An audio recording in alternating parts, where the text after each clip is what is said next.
Hi, welcome to your astrology forecast for November 27th to December 3rd, 2014.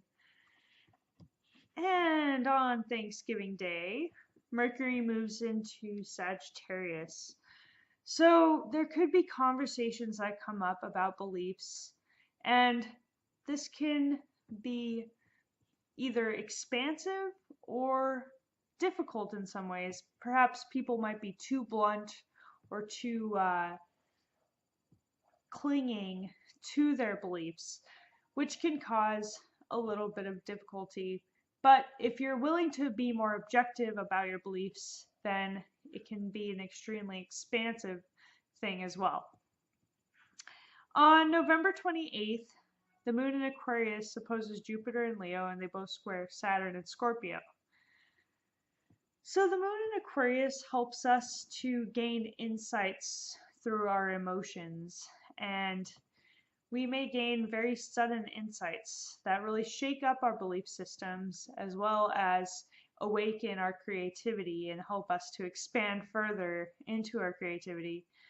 While Saturn in Scorpio is really wanting to create structures or systems around some of these things, which Moon in Aquarius will help to shake that up, because Scorpio actually really wants us to just dig deeper and transform any systems that we've held on to that have been limiting us.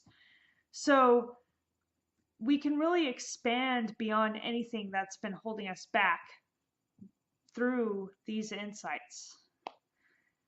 All right, on that same day, the moon moves into Pisces and then conjuncts Neptune. So the moon in Pisces helps us to really understand our emotions, our deepest emotions, our unconscious feelings. It also helps us to get in touch with our intuition, and also can make us especially sensitive to other people's energies. And we may be a bit more dreamy or imaginative on that day. So it is good to try to temper that with a little bit of groundedness. Try not to drift away too far.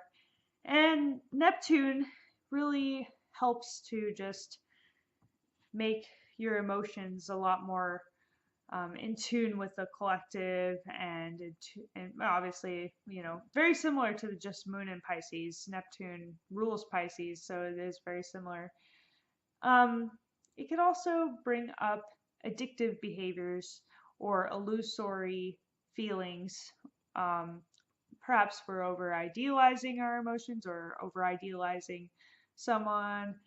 So try not to get too caught up in your fantasy worlds, and make sure to look at perhaps the real picture as well.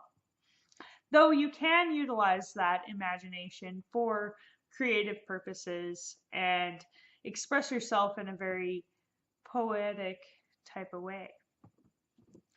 On November 29th, the moon in Pisces squares the sun in Sagittarius. So, this is a first quarter moon.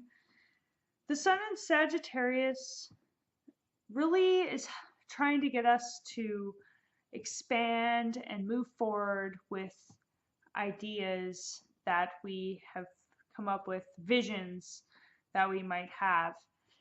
While the moon in Pisces is definitely in a more dreamlike state, it's kind of more like the point of conception, perhaps, or before conception, really.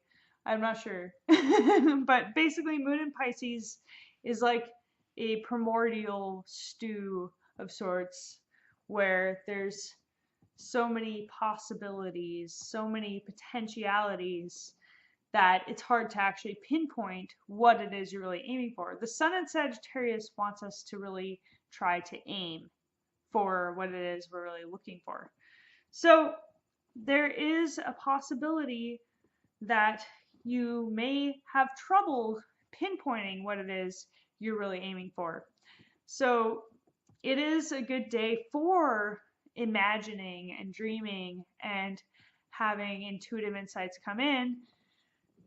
So writing down some of these insights may help you to understand what it is that's unconsciously bubbling that you want to really aim for.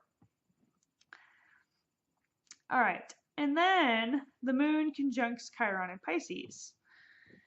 So this is bringing up some unconscious wounds, which could have, been bubbling under the surface anyways with this square going on between moon and the sun. But ultimately, these things are coming up for us to heal them. And I know I've mentioned this quite a bit, but it's dissolving those things, which is, a good indicator for us to meditate and be aware of what's going on, and to just really be gentle with yourself and allow these things to occur and feel into them, allow yourself to dissolve them, and just, rest, take care of yourself, that sort of thing. Okay, November 30th, the moon moves into Aries. So this is awesome. This actually might help us with that, moving forward with those ideas that we came up with the day before. So, when the moon's in Aries, we can start new things, get things moving in their direction, getting that burst of energy to take care of the things that you have been wanting, and the things that taking care of your needs as well.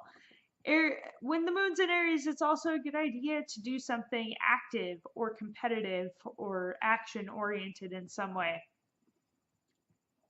Mercury in Sagittarius squares Neptune in Pisces on this day as well.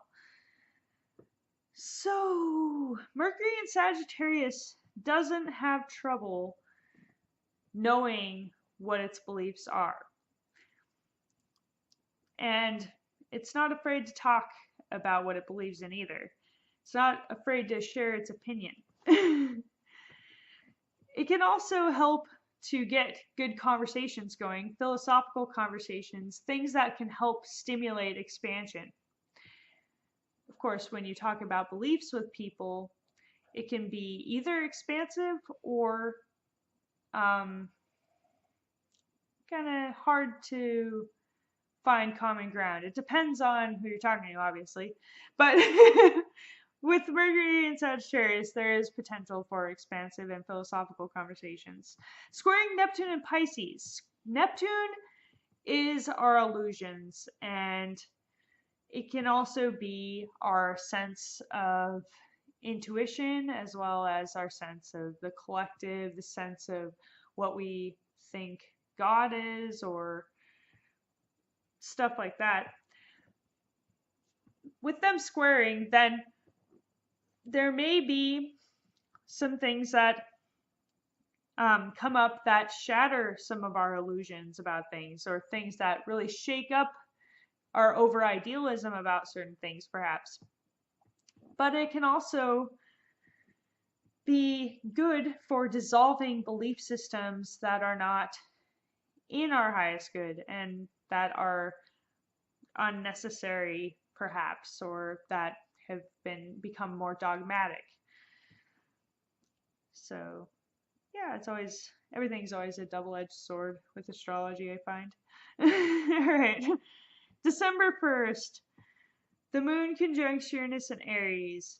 This is helping us to really get in touch with our feelings and to have major insights by looking at how we're feeling. It also is awesome for exercising right now, because if we exercise, then more insights might come to us. It'll kind of clear the way for insights to come through. And it may create unexpected behavior, which could be negative if you don't exercise. But it should help to give us more insight into our emotional state, as well as into our personal overall well-being. Mars in Capricorn sextiles Saturn in Scorpio. Now, this really helps us to get moving forward with any projects that we have not taken care of and that may have been weighing on us for a while, and really just bust through blocks. This is going to help us just bust through those barriers, take care of business, kick some butt. It's awesome for exercising, it's awesome for getting stuff done, awesome for working on long-term and short-term projects, but especially long-term. Saturn in Scorpio has been having us really look within ourselves, transforming things, letting go of things that aren't necessary. Mars in Capricorn is wanting us to kick butt in our career zones. Saturn rules Capricorn, so getting a system going for getting things done is awesome right now. And Mars is a co-ruler of Scorpio, and guess what? Pluto is also in Capricorn, which rules Scorpio. So there is a ton of energy around our careers and around our transformations, our deeper transformations. There's a lot of stuff coming to surface, confrontations with things that must change, and some dark stuff coming up for us as well. Things that just need to be transformed, and things that need to get done, things that need to be taken care of are coming to the forefront right now. So it's kind of intense, but it's also necessary. All right, December 2nd, the moon conjuncts the south node in Aries and creates a grand trine with Venus in Sagittarius and Jupiter in Leo. This happens basically all at once. So the moon conjuncting the south node in Aries is having us really let go of emotional patterns that are not good, and also egotistical patterns or immature things, immaturity that really just isn't necessary. And then with the grand trine, with Venus in Sagittarius and Jupiter in Leo, this is just awesome for romance and for expanding in your romance, maybe taking the next steps in your romance, perhaps going on a trip and learning something new, or perhaps finding love by going overseas. These are all possibilities. You're really able to be fully yourself now. It's easier to be yourself at this time. It's easier to express who you are. It's easier to really be more charming and get along with people as well. So that's all good. You can learn a lot right now. It'd be a good time to go to school and just expand your knowledge and expand your belief systems, expand every way that you can. Creativity is another one. So, yes. All right, then the moon moves into Taurus. So then we can really ground in on some of that stuff and enjoy our, senses, our finances can be taken care of, or enjoy our possessions even. But I always kind of imagine just kind of chilling out a bit. Moon in Taurus kind of gives me this grounded kind of feeling that perhaps you could. I think of nature sometimes when I think of Taurus, but I also think of just hanging out at your house and chilling and relaxing, but also being able to take care of some of the practical stuff, but in a really kind of slow and steady kind of manner. Just kind of taking it easy, taking it one step at a time, and it can bring up stubbornness sometimes, depending on, what you do that day, I guess. Yeah, try not to overspend, but also, and try not to overindulge in food. is the other thing. But yeah, ultimately that's pretty much it. Have an awesome week. I hope you enjoyed this video. If you did, make sure to like it, subscribe, and comment. I really appreciate it, and I will talk to you soon.